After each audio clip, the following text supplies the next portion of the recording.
I want to go ahead and introduce Art Carter, who is the RESO Chair and the CEO of the California Regional MLS, the largest MLS in the nation. And Art's going to be talking about strategic positioning for RESO and how we're working to solve those business industry issues at the board level. Thank you, Art.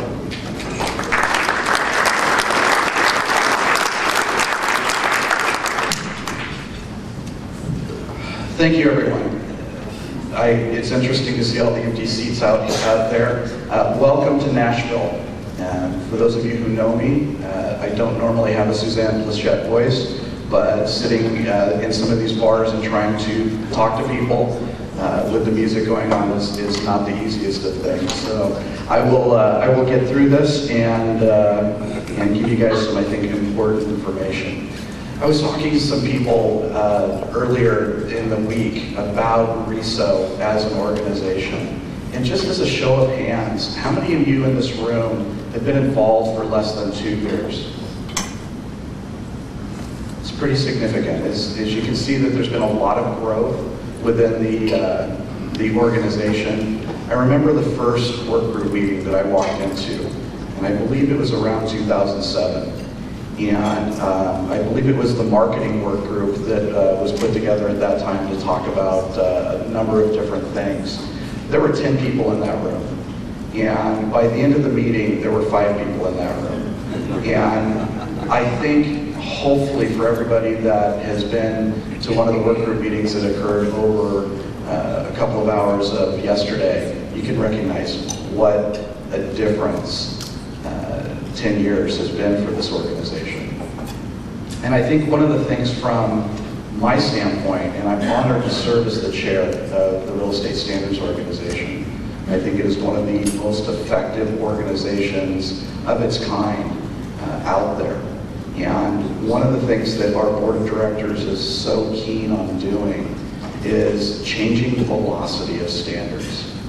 For those of you who have been involved for an extended period of time, into the early 2000s, and the generation of the original RESO standard, the 1.x standard, the couple of years that we spent beating our heads against the 2.0 wall, you recognize that things have been different within this organization because we've gotten everyone engaged, finally, from the multiple listing services, which are an important part of this ecosystem, to the vendors, and something that this board of directors is absolutely wanting to have happen on a more and more frequent basis is that the brokerage community gets involved within RESO.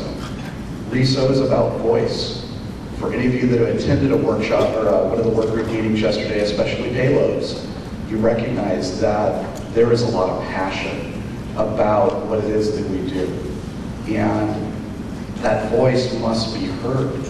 Anytime there's a vacuum from any of those 3 segments, decisions get made that may not be in the best interest of the industry as a whole. So be involved. One of the things that I know in talking with a lot of the work group chairs, get involved in the calls. It's interesting that this organization, people are more apt to speak in a live environment than they are over the phone. Change that dynamic. Get involved. If you have issues, talk to us about it. I will tell you one of the things that I will relay out of the payloads work group that happened yesterday is that change can occur. I think the work group as a total has met 4 times since it was originally put together. And in each of those meetings, I think there was some confusion as to what their role in life was going to be. And there was a belief that what they were being handed was an IDX payload that had been set in stone. The board of directors had already passed off on it. That was not the case. This organization is going to listen to the voices sitting around the table. And I think that at the end of the day, within the payloads work group, there were some decisions that were made and that will be talked to, that we're going to talk to the board of directors about, that I think will change the dynamic and ease some of the restlessness that occurred in that group. There is absolutely a business case that the board of directors is keenly aware of from our brokerage community, that they need a standardized IDX payload. And that work group, I think, is going to be very busy over the next couple of months, deciding exactly what that payload is going to look like and how it is going to be deployed out into the workspace. So be involved, let your voice be heard from that standpoint. Strategically, I just wanted to talk about a little bit of piece of what the board of directors and Jeremy. And first off, I want to say publicly thanks to Jeremy Crawford. I've been involved.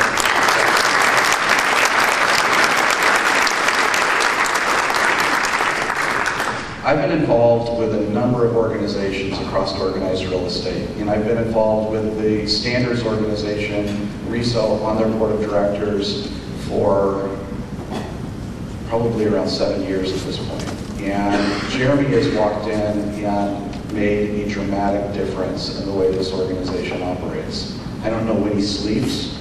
I don't know when he gets time to play with his son, but the work that Jeremy has done really is appreciated from my standpoint, and you've done a great job. So thank you from the community and from the board of directors as well.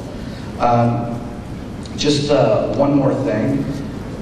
A lot of people kind of are a little bit confused about the makeup of the board of directors, and there is a lot of information on reso.org for you guys to download and to consume.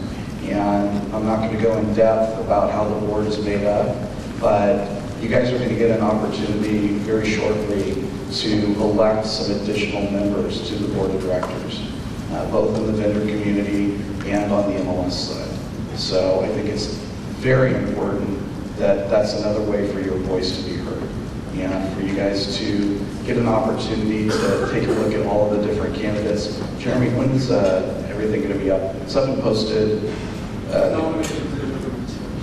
Okay, so nominations in November 10th, and recognize that you still have an opportunity, if you would like to run for the board of directors, to put your name forward and start your campaigning at that point. So from our standpoint, I think it's important that people understand all of the dynamics around RESO, the board of directors, how it's governed. When I came on board in 2009, RESO was very much a bottom-up organization. And there was a concerted effort by a large group of people to kind of change that dynamic. That business sense would be applied at the board of directors level and directed down to the work groups. There's still a very large sense that most of the work, the hard, heavy lifting, is being done at the work group level.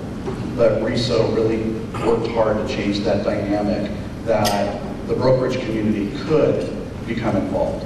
And some of those business concerns would be brought to the table, and the board of directors would push forward on that. Strategically, we're doing great to our strategic plan. And I know everybody in here has read it and knows it completely, correct?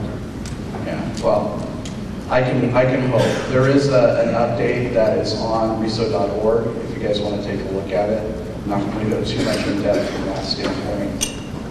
But it really, I think, was a strategic plan that Jeremy looked at and said, okay, that's going to be some stretches to make some of these goals. And for the most part, Jeremy has completed or will have completed by the end of the year most of the things that are on there with his team. For those of you in the room, we also have, is Greg here? Yes. For those of you guys who have not met Greg yet, Greg, stand up. Greg Lemon.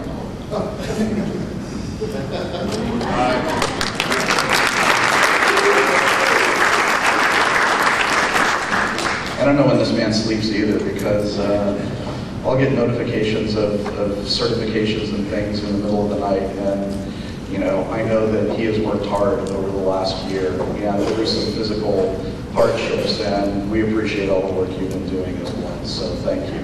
So I just wanted you guys to put a name to, or put a face to some of the names that you're looking for. And the people that have helped us out front from IMI have done an awesome job in keeping everybody pushed together. So with that, are we ready for our next presentation?